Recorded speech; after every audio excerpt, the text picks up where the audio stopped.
Hey, it's MK and welcome to Messy Monday, and I am using my Kit Conspiracy kit for today. I have picked out a stencil that came in my advent calendar for last year for the non-Christmas related advent calendar, and I have my blending brush for, again, my very dry ground espresso ink pad. I knew I need to. I also have some crushed olive and peeled paint distress inks that I'm going to be using with this stamp set here. This is the Fern Valley layering stamp set. So basically what the whole idea of this is that the fern is supposed to be to where it's all different colors and it'll layer up on top of each other and then look more realistic-ish. I think is what it is, or at least more watercolory or something, right? Then I also picked out a couple pieces from the die cut pack and the laser cut pack for the Hidden Creek, and then some of my wood veneer pieces. Now, not everything ends up on the layout. I have to say that really quickly. And then I've got some more wood veneer pieces. I was just sharing whatever fit in my hand. So I've got trees and tree rings, lonely little leaf. I don't know how I missed that one. And then a little token that says explore more. I've got more of these really cool fern crepe paper die cut leaves. They're just so fun, you guys. I could not leave them out of this page. Got a couple tags, tickets, and tiny words as well from this collection.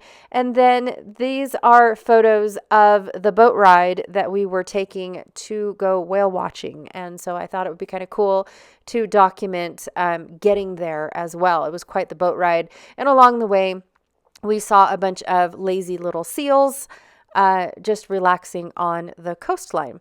So I have this scrap piece of paper left over from, the Hidden Creek collection. It's the messy plaid and then, of course, the green grid. And then I'm going to use these two pieces also from the collection as my base piece.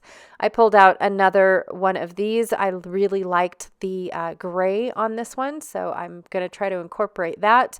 And then, of course, a wood grain that I pulled out. I'm not going to use the wood grain as my base piece, but I did allow myself to bring it in, even though it was supposed to be my base piece, so that way I could add it to my layout. I really wanted to add it to my layout. So for here, I'm going to go ahead and trim down my photos, and instead of matting them, I thought I would give etching a try. So I'm just going to take my ruler, and I'm going to etch 1/8 of an inch line all the way around my photos, and then give it that hand-drawn white pen frame going around my page, or not page, but photos. And I have to say that I really like how that looks. There's some bits and pieces that you can't see, but when you see it up close and personal, you can see it all the way around. So I really do like how that looks. It was very simple. A little bit, took a little bit longer than me just putting photo mats on my photos, but I think it's something that I'm going to end up doing quite often, just because of the fact that, change it up from, always matting my photos. Okay, so I'm going to take the branding strip off. I really dislike this cutter actually scares me. I really dislike when things get stuck in the little valley that the cutter has, because the edge is so sharp. If I accidentally run my finger up against it, and it's the cutting edge, not the cutter itself, but the cutting edge, and I rub myself up against it too fast to try to get a piece of scrap paper out of there, I end up cutting my fingers, and it just scares me. Oh my gosh.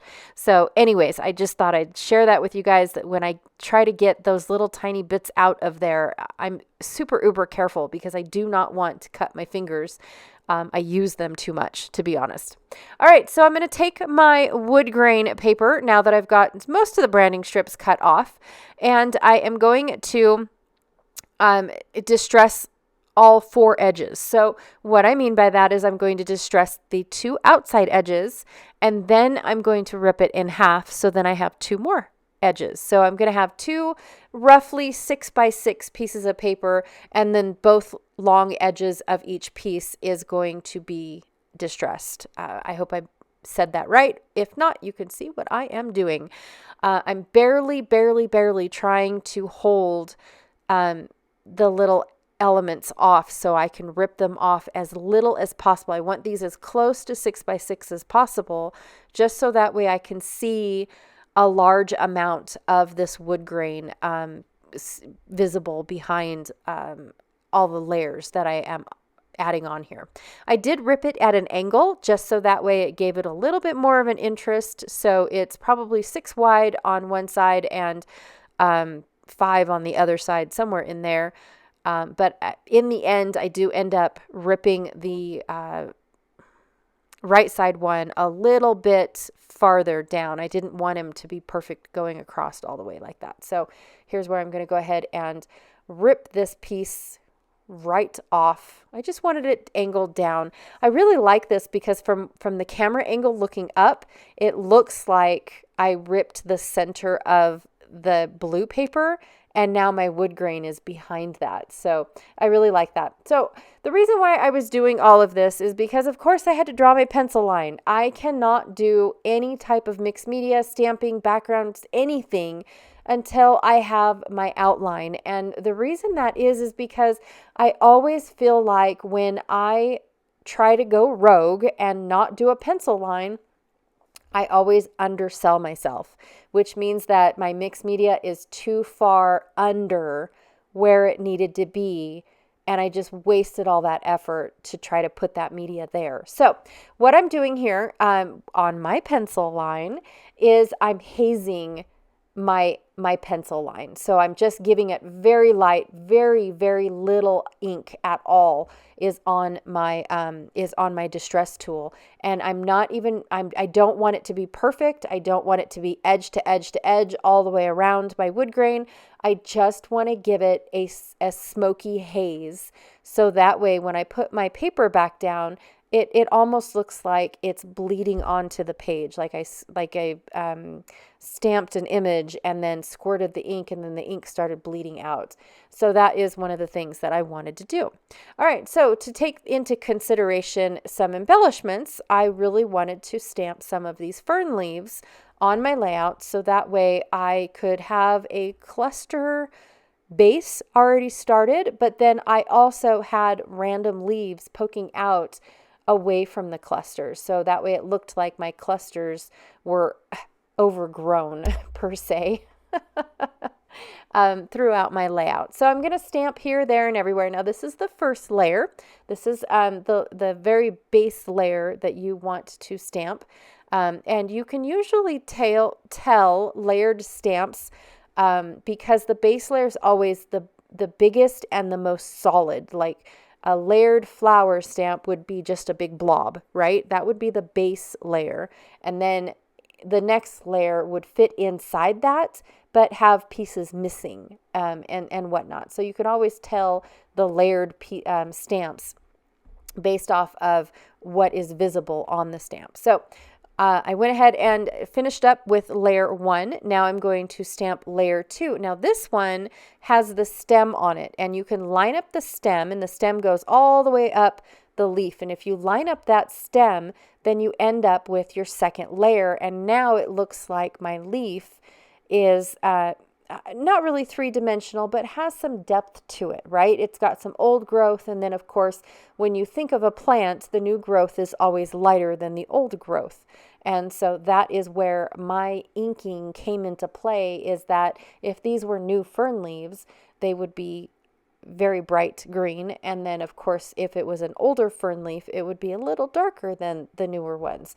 And so, of course, I am stamping on top of these. Now, some of my stamping is not exactly perfect because I'm trying to be in a hurry and get going. But the beauty of these types of stamps is that you can see right through them and you can line them up very easily, especially if you are patient and actually do it correctly. So I'm going to stamp the third layer. This is the outline layer. This is the definition and the defining layer of the whole stamp. Most layered stamps have this, and it's usually an outline stamp. And so you want to stamp it with a neutral color, whether it be gray or brown or black, depending on how outstanding you want your lines to be. I usually prefer gray over black, just so that way it's not stark and in your face and it screams, I'm here, So I definitely wanted to choose something a little bit lighter, but I did want that outline for these leaves, even though they are gorgeous without it. You really didn't need the outline for this particular leaf. So I'm going to go ahead and finish stamping, and this is kind of where having a dry ink pad comes into play, because I didn't want it to be stark brown. I really wanted it to be this light layer. So to adding a little bit of interest, I'm going to just take this outline stamp and add a little bit more leaves in each of my little stamped leaf sets. I'm just adding the tip of the leaves. I've got two, it looks like two different ones that I can choose from, one going one way, one being a little bit smaller, even though they're probably the same leaf. It does look like I have two leaves going on. So once I'm happy with how everything looks, I'm going to move on to my layout. But it's pretty simple how layered stamps actually work. It is pretty simple. It's just knowing which one goes first. Because if you start at the bottom and then you do the solid stamp last, it's going to look super dark. It's going to look like it's reversed instead of the opposite effect of what you wanted. So, and sometimes, depending on the manufacturer, they will actually number your specific stamp. So right next to the stamp, you'll have a 1 and then a 2 and then a 3, and that tells you this is the first layer. You stamped this first. So that is another key factor. I know Altenew does that, not only with their stamps, but with their dies as well. They have a little mark on their dies that help you line everything up, so you know exactly, instead of sit there and spend a lot of time twisting and turning and trying to figure out how everything fits, or cutting the wrong papers in the wrong color order because you built it backwards type of thing. So anyways, I'm going to go ahead and glue my wood grain down. I could have left it right there, right at the wood grain, and it just be awesome. And I loved how it looked. I loved how the background looked. I loved just the wood grain coming out. I could have just left it right there. Didn't add pictures, didn't add anything. It was just so pretty. But I got to finish the layout, because that's normally what people like to see, right? Is a finished layout. And like I said, these are pictures of my husband and I. We are on our boat, and what is super cool about this boat, because it is cold in Alaska, I'm just saying, somebody that tells you it's not, they're a polar bear. It is cold in Alaska, and our boat is super cool because it's like an atrium, right? It's a glass boat, but the bottom's, it's not a glass bottom boat. It's a glass top, like a glass shell boat. And then all the windows open up so you can hear the sounds, see the sounds, and take clear pictures as you whale watch and things like that. So we didn't get a whole lot of whale watching, but we did get a lot of tail flips and the puffs of air coming out of them. We got to see a lot of that, but not a lot of jumping out of the water whale watching like I was kind of sort of hoping for. And she did say that it's been one of those seasons where the whales have kind of sort of laid low and whatnot. So, but it's okay. We still, like I said, we got to see a lot of tail flips. We got to see a mother whale and a baby whale flipping their tail together and puffing out their little puffs together. So that was super fun. And the cool part too is we got to learn a lot of things about the whales and whatnot. And she has a book of the whales that frequent their area a lot. And it was fascinating. I mean, I wouldn't have traded in for the world, I honestly. And when I thought that the trip was over, we ended up doing a nature walk that I had no clue was part of the tour. And it was awesome. It really was. So anyways, I'm going to go ahead and take my gray paper and put it behind my photo. But I'm feeling like it needs something else. I really want to add this plaid to my layout, but the first little pieces that I picked out and cut off and all that, they just weren't cutting it. I thought that for some reason in my brain, it was going to work that I just needed a little bit here and a little bit there, and I could tuck them behind the pictures, but that wasn't working for me. I want the plaid to be fully behind my pictures. I don't want just a little strip and a strap and a whatnot. So once I figure out how I want my green pieces to go and how I want my cement looking, my gray pieces to go, then I will work on my plaid. I do have to break into a brand new sheet. It's devastating, but I get the look I'm going for because I did. So of course, I can't hoard everything. So it's just going to have to be to where I end up, and I'm using that back of that paper as scratch paper, you guys, because I have no clue what size these photos are or how big I want my piece, because I don't want to waste any more paper than I have to. This was my favorite paper, but like I said, or was going to say before I cut myself off, because that's what I do, I definitely don't need to hoard this paper.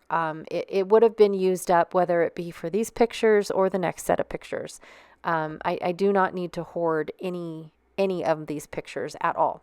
All right, so now that I have the plaid the way that I want it, and I'm super happy how it looks, I'm going to distress the edges. Every time I distress the edges, it just gives me that feel of the outdoors, because the outdoors is rough, and I know I say that a lot, but I just want to reiterate for those that might be new to my channel that I rough the edges up.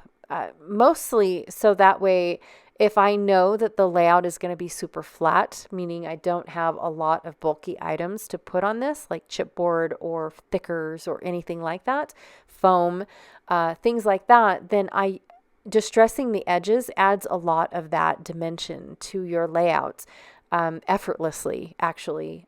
So it is a cool tool to have in your back pocket when you are wanting to add depth and dimension to your layout, but you don't want to add bulk to your layout. So it's really cool, especially when you're putting and tucking things behind or in front of your distress, because the distress will actually pop it up for you, and you don't really have to use a lot of foam either. So I don't know. I'm a huge fan, as you can tell, on the distressing portion of all my layouts.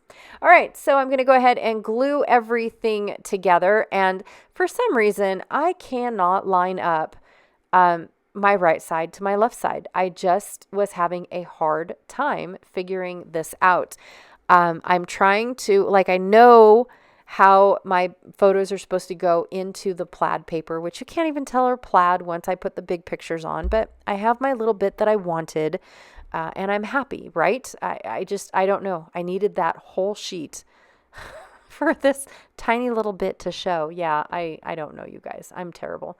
But here, I cannot figure out for the life of me. Every time that I tried to put my paper together, something would shift, something would move, something was not going my way.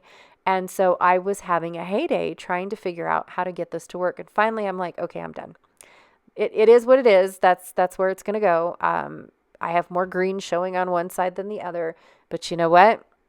I'm good. I'm good. And it matches the rest of the layout, right? So I've got little bits, my wood grain dips down. So my green dips down. It's good. I'm good.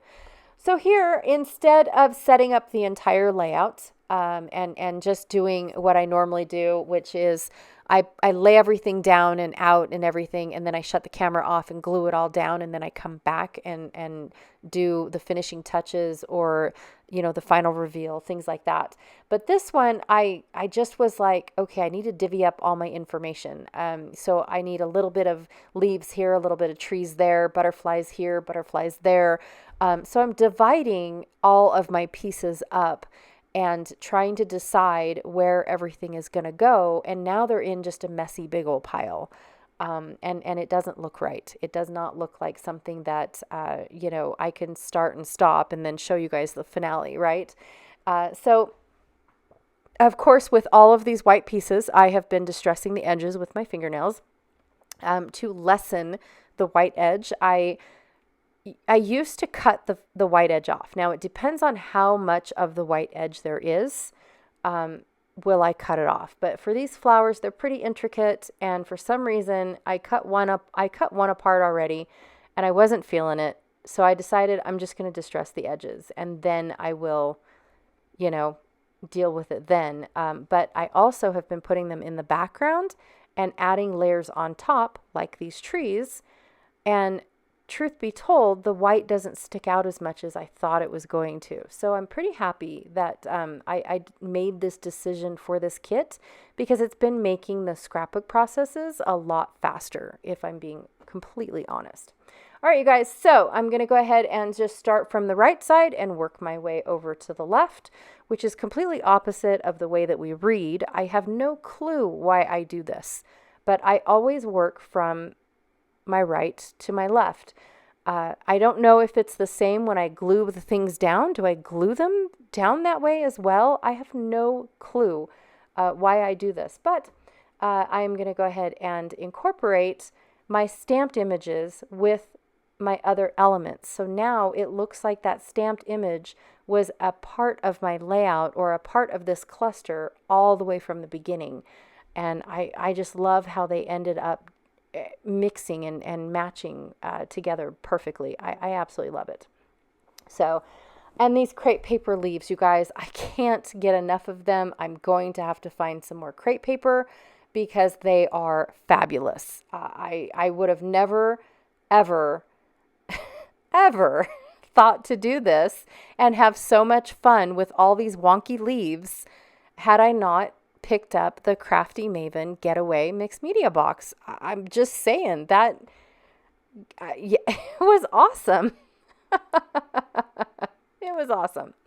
But stay tuned. There's another layout with the Crafty Maven Getaway Mixed Media Box to come, I promise. I've got one more layout that I would like to do using that kit, and I'm super stoked with the things that I picked out, and I hope it turns out okay. I hope you guys like it. All right, so I'm going to stick that lonely leaf over here by the title, only because it's really lonely. I have no idea why it's all by itself, why it wasn't used on the rest of the pages that I used those leaves up on. I don't know. So I went ahead and I inked it off camera, and I know I didn't ink the other ones either, but I inked this one just so it didn't stick out like a sore thumb, and hopefully it will hide well behind this title piece. I don't end up using that little token that says Explore More and has a cute little sunrise coming up over the mountains. It's sitting on my right page right now. I don't end up using that on this particular layout. So it will come back on another layout, hopefully. Hopefully. There's a couple pieces that I, throughout this entire month, that I have picked out and just really haven't gotten around to using. So I do have quite a few leftover little bits. For this little cluster right here, I went ahead and put some adhesive on my little flowers, and then added my crepe paper leaves. Those worked out way better than me trying to tuck the leaves under one at a time, and then I kept moving the other leaf. So yes, it did work out a lot better than I expected doing it that way. And I didn't want them to stick out so much, especially up in this upper corner. I did not want them to stick out too far and then touch the bottom portion of my layout. All right, so I'm going to finish this little cluster off right here. I completely forget to cut off that edge right there on the right side. So anyways, here's a close-up of my stamping and my stenciling and showing the differences between the inks. That hazing, I love doing this hazing with the stencils and the inks prior to putting everything down, because it just gives that dimension to the layout and really pulls everything into the center of your layouts. I really do like that. And then, of course, I've always loved adding stamping into all my clusters. I just don't ever remember to do it, because it is a foresight that you have to have before putting your pages together. All right, you guys, again, thank you so much for hanging out with me today. I truly appreciate it. I appreciate it every day you guys show up. I love it. Don't forget to check out Janet Fritz's channel. She is Galaxy Girl Creations here on YouTube. She is the brainchild behind Messy Monday, because she really wants everyone to enjoy their products and understand them a lot more and get to play with them and use them. So that is the whole point of Messy Monday, is we want you guys to pull out these supplies and give them a go and understand them a little bit more, or what you can and cannot do with them. Of course, we don't tell you anything that you can't do with them, but just don't eat them, please. All right. And then also, too, don't forget to check out all of the links that I have down below for Kit Conspiracy. And again, I will check you guys all later. Bye.